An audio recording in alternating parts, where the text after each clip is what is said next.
Do you all know the most frustrating thing about cybersecurity right now? It's this whole idea of the cybersecurity skills shortage. This whole idea that there's millions of jobs out there that are just waiting to be filled and that you're going to graduate, get a job, be off to the races with your first cybersecurity job, building an amazing career. And you know what's even more interesting about it? It's the fact that even though it is misleading, it probably is true. Now, I don't know about the numbers, right? I don't know if it's a million jobs, 500,000, whatever, right? But there's an interesting thing happening. The problem is that this skills shortage is at the senior level. It's not at the entry level. And at this entry level, this is where everybody needs help. But isn't that familiar? You see on the degree page when you're looking up, your degree to start studying, wow, cybersecurity degree, all these unfilled jobs. I'm going to learn these skills. I'm going to have an amazing salary. I don't need anything else. I'm just going to get a job straight away and then I'm going to be good to go. Then, third year of university, you start applying for internships and it's just dead silence.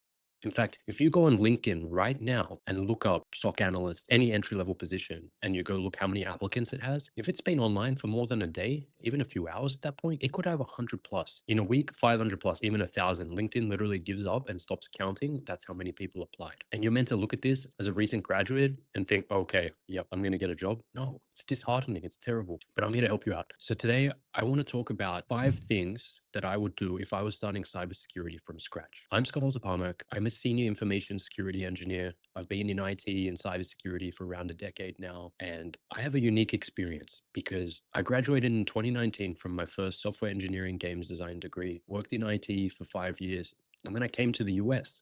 And I actually went back to school, to university, did an IT degree, but with all of the experience that I already had from my previous degree, plus the work experience I had, I brought that experience and I was sitting in the classroom again, but with fresh students now that had just come from high school. They're about to graduate and they're telling me, Scott, you've got experience. I chose cybersecurity because, it looked interesting. I could be a hacker. It sounded really cool. It said that the salaries are really high. It said that there's a skill shortage and there's so many unfilled positions and I'm going to get one straight away. And I'm about to graduate. I'm applying for internships and I haven't heard anything. I haven't had a single response, not even a reply or an interview. They said, is it meant to feel like that? And then I'm not ready. And I said, oh, I mean, kind of a little bit, but it is disheartening. So a lot of these people, I mentored them. I use these exact 5 things that I'm going to talk to you about today. I used them on myself and with them to help them get into the field. Stick around, learn these 5 things. Let's get into it. So the first thing that I would do if I was starting from scratch, and again, this sounds so basic and stupid that you're going to be like, well, that no shit, that's obvious, is education. And I'm not talking about certificates here. What do I mean? Education, I mean, you should probably get some sort of degree. Even if it's not going to get you all the way there to get your first job, at this point, it's still worth it to build those skills. You get analytical skills, problem solving skills, teamwork. You learn a lot of foundational theory. I would say any computer related degree is going to help you with cybersecurity, although it doesn't have to technically be that, but focus on fundamentals, network fundamentals, system fundamentals, programming, AI, definitely anything that can help you automate things, and take a big focus actually while you're going through all your studies on how you can incorporate AI into your studies. Because when you get a real job, a lot of these hiring managers now are asking people, hey, how do you use AI to increase your efficiency? Because businesses are looking for this now. And when I was first starting out, you know what it was? It was Python. It was being able to program and write scripts and automations. That was a big thing in IT because all those people typically they went to software engineering. They weren't bringing those skills to IT. So being a really strong programmer or being able to write scripts easily at the time was a really big deal. And I created a lot of opportunities for myself and was able to drive a lot of automation in my first IT job from those skills I learned in my software engineering degree. Now that's still there, but it's been extrapolated because you can build these scripts with AI. But if you understand what the scripts are doing and how they write and how to prompt properly and everything like that, it sets you apart even further. Now, the next part of education, and I'm going to touch on it a little bit, you'll be surprised about how little I touch on this, is certifications. Certifications are not that important. There are a lot of cybersecurity influencers out there that will tell you, oh, you need this certificate or this one's better than this one. It doesn't matter. Okay. If you can do a certificate while you're doing everything else I talked to you about, great, amazing. Otherwise, if you do it at the end to validate your knowledge, that's fine too. But what would be really helpful while doing your degree is if you could pick up something like a Security Plus, because you get such a wide breadth of information that you'll know all of the facets of cybersecurity that exist. You'll know what you like, what you don't like, what interests you more, what to research more, and so on. So it does give you a really good foundation. But again, that alone is not going to get you the job either. You got to build a full package. So a little bit of education, get your degree, if you can. I know it can be expensive, but if you're going the degree route anyway, it is absolutely worth it to get that degree. Don't feel disheartened by people saying, oh, you don't need a degree to get a job in cybersecurity. because it's still helpful. Then get some certifications, but use them to support your education, not replace it. The second thing that I would immediately start doing if I was starting from scratch is labs and building things. Now, this complements the education so well because in the education, in the degree that you're doing, you're getting a lot of theoretical knowledge, but not a lot of practical knowledge. So if you combine that with something like a try hack me, hack the box, you're going to be complementing those theory with the practical skills too. Now, what I would do is I would go to try hack me, get a month subscription or 2 month. Again, this is not sponsored. I'm not affiliated with them in any way. I would get, a month subscription and just power through every single pathway that I could. Finish the whole thing. Do all the content that's available. By the time you're done that, you'll have a great foundational knowledge of everything that exists. Are you going to be amazing at everything? No. But again, you get to see what you like, what you don't like, what you want to ignore, what you want to focus on. But at the end of the day, I have a good foundation of everything and in a practical manner. I also really recommend Hack the Box. It's a little bit more advanced, I would say. You probably go to try Hack Me, finish the whole thing, and think, okay, I'm ready to own some boxes on Hack the Box. You get to the first one and you're like, wait a minute, what do I do? They have an academy too. I haven't done it myself, but it's similar to try Hack Me, I'm sure. So if you want to go that route, it doesn't really matter.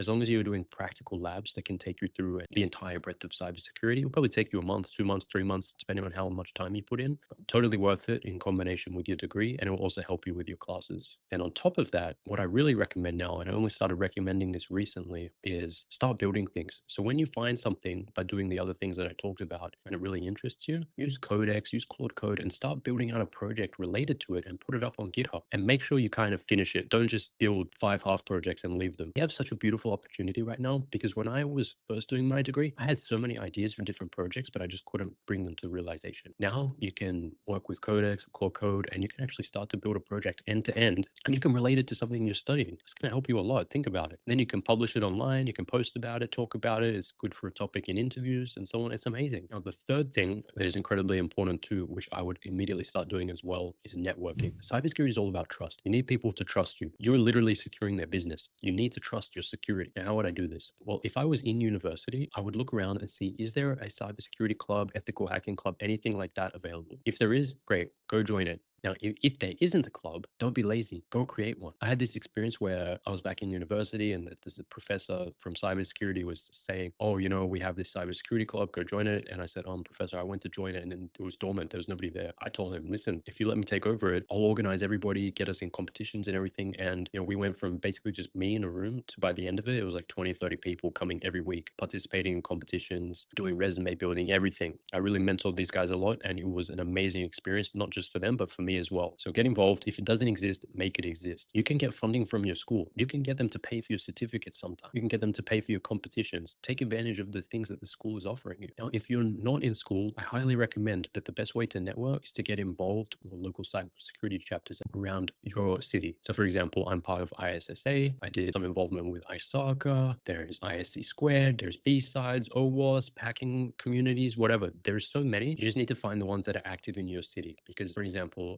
ISSA South Florida might be really active, but maybe ISSA New York is not active. I don't know. Bad example. I'm not sure. But find what's active in your city and find the people and find the community and get involved. Then when you meet them, start networking, talking to them, the things you're doing, that project we talked about before that you would have been building from step 2, tell them about it. They might be interested. Now you have talking points. But once you meet them, you'll start to find out, oh, it's all the same people hanging out at the same events. And then you know where the popular things are. And then it's easy to network because people are inviting you to things. So once you're involved, you're involved. Now, one of the easiest ways to find these is to go on a website like Meetup and just look up cybersecurity and then have your city there. And you'll see, oh, there's this event coming up and it has 30 registrants. Okay, if it has 30 registrants, it's active. If it has like 5, then it's kind of either still growing and you should get involved and try help, or it's kind of quiet. The fourth thing that I would start doing immediately is something that I use in all aspects of my life when I'm trying to get involved with something or grow in an area. I call that immersing yourself in the space. What does that mean? It means if I want to be a cybersecurity professional, I should immerse myself in that world just as a cybersecurity professional would. And one of the easiest ways that I would recommend to do that is by listening to podcasts and reading the news, because that's what professionals do. They stay up to date with current trends. And you'll probably get asked that in interviews. How do you do that? Well, there are some podcasts that I really like. One is called Risky Biz. I listen to it every Wednesday. Another one is Darknet Diaries. Darknet Diaries is more entertaining and story-based than it is educational. But again, this is immersion immersion. This is about learning the history, learning about how people think, how hackers think, etc. So it's important to have that context too. But don't treat it as educational, treat it as, let's say, immersion. It's the same with when you learn a language. The more you immerse yourself in the language, the better you get. It's like passive learning. The amazing thing about podcasts too is that you can listen while you're at the gym, going for a walk, doing chores, driving, whatever. You can find time where you're doing something else and absolutely put your headphones on and listen to it at the same time. So it's like free learning. In terms of news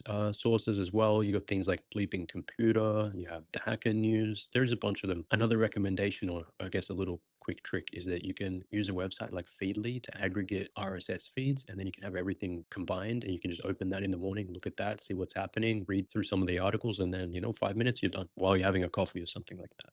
Now, the last thing that I would suggest, particularly once you've done the other things as well, is to study job postings. So go to LinkedIn or go to Indeed or wherever you find your jobs and look up the roles that you're interested in and see what they're asking for. Because you're going to see requirements in there of things that you didn't learn in university. You may have seen them in the labs, in the Try Hack Me and Hack the Box, because they touch on things that often school doesn't. But you're probably going to see things that you don't feel as familiar with. You see something like, oh, what's that? I just saw that Active Directory is listed on 5 job postings, or Entra ID, or whatever it might be. PowerShell, I don't know. Okay, it could be anything. Like, I've seen this like 5 times now. I should probably research what that is and learn it. The more you identify these reoccurring requirements, the more you can clear these gaps so that when you get asked about them in an interview, you'll be able to answer about them. Now, it's interesting because as an entry level person, especially a recent graduate, they can't expect you to know everything. But what you can do is you can show how proactive you are. So imagine 2 scenarios. You're being interviewed, you're a recent graduate, you got your degree, you somehow got an interview, and they say, hey, do you have any experience with Active Directory? And you go, no, I don't. But then what about if you have a similar person, right? But they studied the job postings and they knew that, oh, Active Directory appeared on 10 job listings. Oh, what's that? All right, let me go research what it is, maybe spin up a lab, whatever, get involved with it. Nothing professional level, but you know about it now and you know that you can learn it quickly. They ask you in the interview the same question. Do you have any experience with Active Directory?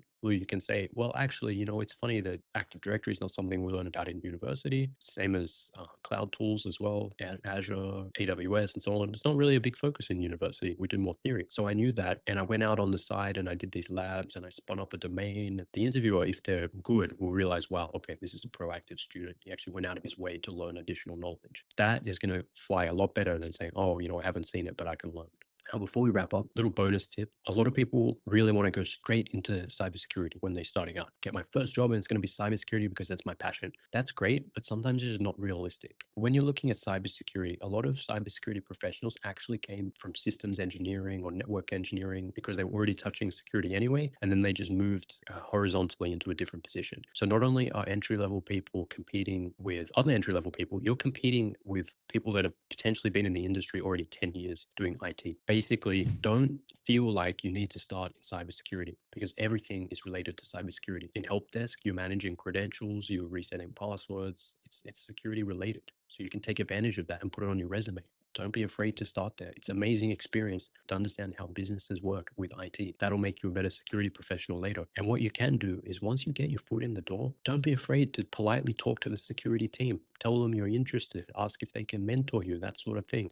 Chat to them, get involved. They might even put you on some projects. You never know. It depends on the organization. You don't know if you don't ask. Obviously, be polite, but that's your stepping stone. Once you're in, you can put anything on your resume and relate it back to security. It's not that hard. So now with all of those 5 things plus the bonus, you'll be in a lot better position to get your first job. If you enjoyed this video and it was helpful, really appreciate if you subscribe to my channel, if you like, if you comment, let me know what you want to see next. Look at my socials below, my LinkedIn. You can reach out to me, connect with me. I'll be happy to answer any of your questions, give you advice, mentor you, whatever you need. Obviously, I'm doing this free out of my time. I don't have another agenda. I'm not getting paid. I'm just here for the community, trying to help out and help those that need it. So definitely reach out. Let me know what other content you'd like to see and how I can help you break into cybersecurity. And remember, always stay curious.